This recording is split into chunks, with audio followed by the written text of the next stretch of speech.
I'm so happy to be a part of this tonight and be able to speak tonight.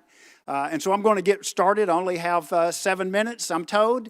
And all of my friends have told me that I can't say anything in 7 minutes. So I want to try to make an effort to do that. So let's start out. I want everyone to say, I am young.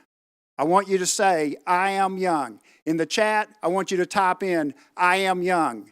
And I can just envision, if all of you were sitting here, that I would be able to see these hands going up of people saying, I am young. And you would be saying that no matter what your actual physical age is. So, and I think that's really important because with God, God doesn't really care about our physical age when He talks about us being young.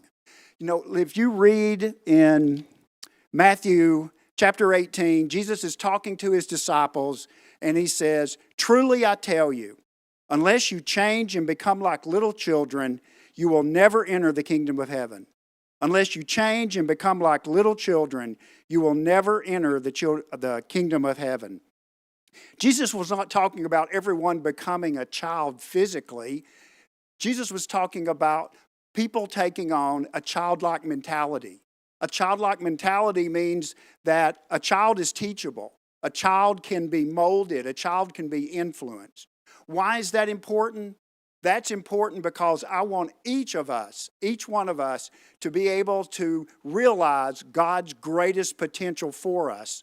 And many of us won't step forward because we think we're either too young or too old for that to happen.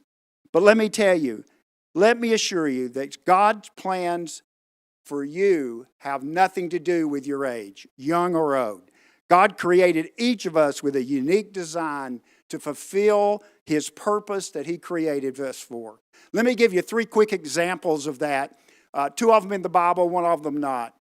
Let's go back to Esther. If you could read in the book of Esther about this young woman who saved her people by confronting the king of Persia and actually ended up marrying him, but confronted him and risked her own life to save her people. What you may not know is she was really a teenager at the time. She didn't feel, did she pray about it? Yes. Was she concerned about it? Yes. But she stepped up and God used her even though she was a teenager. Another example is Moses. God developed Moses for 80 years before He called him to lead the Israelites out of Egypt. And the last example I'll give you isn't in the Bible, it's me. And I can tell you that God called me after 50 years of my life to come out of a business world and to come be a part of a church. He used those first 50 years to develop me, to educate me, for me to have business experiences, to have life experiences, preparing me for what was to come. Even though I didn't know what that was, I just had to be willing for that to happen. So no matter what your age, you can continue to fulfill your potential until you die. Another thing besides age that holds people back is how we feel about ourselves. Many of us we don't feel good about ourselves. Many of us feel like, gosh, I did this, I did that. I work with the men, and as the men's pastor, I hear all the time, guys don't want to step out because they feel bad about something that they've done, and they don't feel worthy. Well, let me tell you, none of us are worthy.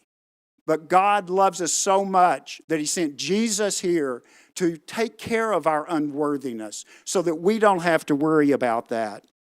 There is nothing that any of us can do to separate us from the love of God. Remember, we are created in God's image, and it is not God that condemns us, it is Satan that condemns us. God forgives and forgets. We forgive ourselves, but we don't always forget. You know, in life, one of our worst enemies, we often say it's Satan, one of our worst enemies is ourselves. We can't believe what our neighbors are saying about us. We need to listen to God because He has a greater design and purpose for our lives. Look at 2 people in the New Testament who had to overcome bad things that they had done. Paul wrote 2/3 of the New Testament, but before he did that, when he was Saul, he persecuted. He was the lead persecutor of all of the Christians at that time. Peter, it's said about Peter that he would be the rock that the church is built on. Yet Peter denied Jesus 3 times on the night of his crucifixion. Let me close by sharing with you a devotion that I read last week. The devotion is by Nicky Gumbel, and there's a story in it that I think fits perfectly with what I want to illustrate. A water bearer in India had 2 large pots, both hung on the ends of a pole, which he carried around across his neck. One of the pots had a crack in it, while the other pot was perfect and always delivered a full portion of water. At the end of the long walk from the stream to the house, the cracked pot was always arrived half full. The poor cracked pot was ashamed of its own imperfection and miserable that it was able to accomplish only half of what it had been made to do. After 2 years of what it perceived to be a bitter failure, it spoke to the water bearer one day by the stream. I'm ashamed of myself, and I want to apologize to you. I have been able to deliver only half of my load because this crack in my side causes water to leak out all the way back to your house. Because of my flaws, you have to do all this work and you don't get full value from your efforts. The bearer said to the pot, "Did you notice that there were flowers along the side of the path where you walked? Did you notice how those flowers were not on the other side? Because you were cracked, you have watered those flowers for 2 years, and they are very beautiful. And now I use those flowers in our house to make it beautiful. Without your defection, without your crack, without you being perfect, without any of that, we were able to have this beauty that we would not have had before."